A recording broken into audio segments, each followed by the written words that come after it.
प्यारे विद्यार्थियों, पिछली तासिका में हम लोगों ने ये जो पाठ है जिसका नाम है धार्मिक सौहार्द, इसकी शुरुआत हमने की थी। जिसमें हमने देखा था कि भक्ति आंदोलन किस प्रकार से भारत में शुरू हुआ। भारत में कोई भी राज्य सत्ता अगर हो मगर धार्मिक सौहार्द किस तरह से बना हुआ था, इसकी भी जानकारी हमने प्राप्त की थी। उसके बाद में संत कबीर, संत मीराबाई, उसके बाद में महात्मा बसवेश्वर, इसकी भी जानकारी हमने प्राप्त की थी। अभी इस तासिका में हमको जानकारी प्राप्त करना है महानुभाव पंथ के बारे में, उसके बाद में गुरु नानक देव के बारे में, और कौन कौन सी प्रकार की भक्ति आंदोलन भारत में चलते थे और किन किन लोगों का इसमें सहभाग है, उसकी जानकारी हमें प्राप्त करना है। तो अभी हम देखते हैं महानुभाव पंथ। 13वीं शताब्दी में चक्रधर स्वामी ने महाराष्ट्र में महानुभाव पंथ की स्थापना की। यह पंथ कृष्ण भक्ति की सीख देता है। श्री गोविंद प्रभु चक्रधर स्वामी के गुरु थे और चक्रधर स्वामी के शिष्यों में सभी जातियों के स्त्री पुरुष का समावेश है और समता, यह मूल तत्व महानुभाव पंथ का है। वह खुद चक्रधर स्वामी समता के समर्थक थे। उन्होंने संपूर्ण महाराष्ट्र में भ्रमण करके मराठी में उपदेश किया। संस्कृत भाषा के स्थान पर मराठी भाषा को प्राथमिकता दी। फलतः मराठी भाषा का विकास हुआ। मराठी भाषा में विपुल ग्रंथ लिखे गए। यानी मराठी भाषा का उद्गम अगर हमको जानना है, मराठी भाषा का साहित्य अगर हमको जानना है, तो ज़्यादा से ज़्यादा मराठी भाषा का साहित्य महानुभाव पंथ द्वारा लिखा गया है। महाराष्ट्र में इस पंथ के प्रसार प्रमुखतः विदर्भ मराठवाड़ा क्षेत्र में हुआ। विदर्भ में रुद्दीपुर नाम का स्थान है, जिसको हम रिद्धपुर भी कहते हैं। अपने स्कूल के टीचर है ना, सावन शिराव सर, इनका गाँव है रिद्धपुर। रुद्दीपुर नाम का स्थान इस पंथ का महत्वपूर्ण केंद्र है। यह पंथ पंजाब, अफगानिस्तान जैसे दूरस्थ प्रदेशों में भी पहुंचा। अभी हम कुछ जानकारी, एक्स्ट्रा कुछ जानकारी है जो इसमें लिखा हुआ है, क्या तुम जानते हो, उसको भी हमको पढ़ना है।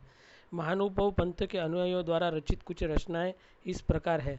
माहिम भट्ट द्वारा संपादित चक्रधर की लीलाओं का वर्णन करने वाला लीला चरित्र आदि, मराठी कवयित्री महदंब धवले, केशवदास द्वारा संपादित सूत्रपाठ और दृष्टांत पाठ, और दामोदर पंडित का वच्छाहरण, भास्कर भट्ट बोरीकर का शिशुपाल वध और नरेंद्र का रुक्मिणी स्वयंवर।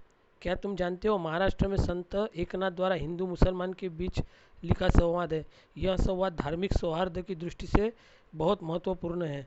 संत शेख मोहम्मद का प्रसिद्ध वचन है, शेख मोहम्मद अविंद त्यांचे हृदय गोविंद।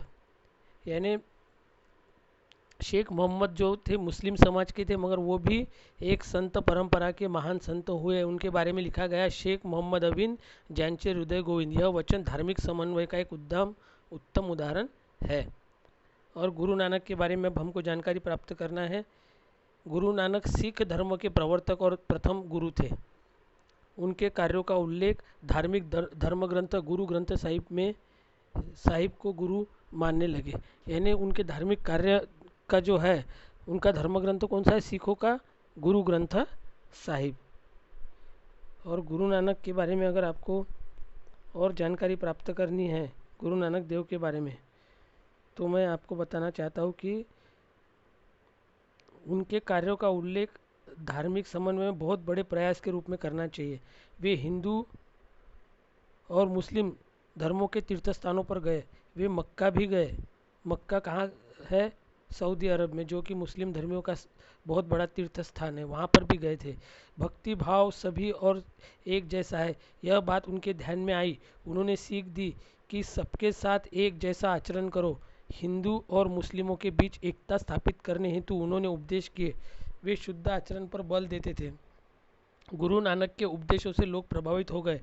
उनके शिष्यों की संख्या दिन प्रतिदिन बढ़ती गई। गुरु नानक के अनुयायियों को शिष्य अर्थात सिख कहते हैं। गुरु ग्रंथ साहिब सिखों का पवित्र ग्रंथ है। इस ग्रंथ में स्वयं गुरु नानक, संत नामदेव, संत कबीर आदि संतों की रचनाओं का समावेश है। गुरु नानक के पश्चात सिखों के 9 गुरु हुए। गुरु गोविंद सिंह सिखों के 10वें गुरु थे। उसके पश्चात सभी सिख गुरु गोविंद सिंह के आदेश के अनुसार धर्म ग्रंथ गुरु गोविंद साहिब को ही गुरु मानने लगे। और एक पंथ हमको लास्ट में देखना है जिसका नाम है सूफी पंथ। इस्लाम में सूफी संप्रदाय एक पंथ है। सूफी संतों की श्रद्धा थी कि ईश्वर प्रेरणामय है और प्रेम और भक्ति का मार्ग में चलकर ही ईश्वर के पास पहुंचा जा सकता है। सभी प्राणी मात्रों के प्रति प्रेम हो, ईश्वर का स्मरण करे, सादगी से रहे, यह सीख सूफी संतों ने दी। ख्वाजा मोइनुद्दीन चिश्ती, शेख निज़ामुद्दीन औलिया महान सूफी संत थे। सूफी संतों के उपदेशों के कारण हिंदू मुस्लिम समाज में सौहार्द स्थापित हुआ। भारतीय संगीत में सूफी संगीत परंपरा का बड़ा योगदान रहा है।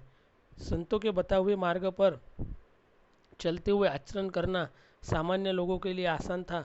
भक्ति आंदोलन में सभी स्त्री पुरुषों का समावेश था।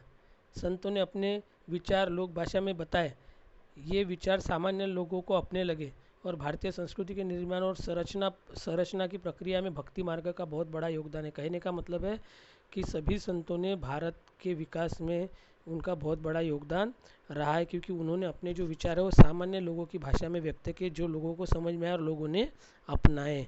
तो अभी एक सिंपल सी एक्सरसाइज आपको करना है, बाकी जो भी नहीं आए तो मैं वो अगले पीरियड में आपको पूरा स्वाध्याय समझाने वाला हूँ। तो अभी निम्नलिखित चौखट में छपे संतों के नाम ढूंढो, ये नाम ढूंढ कर रखना है, ठीक है।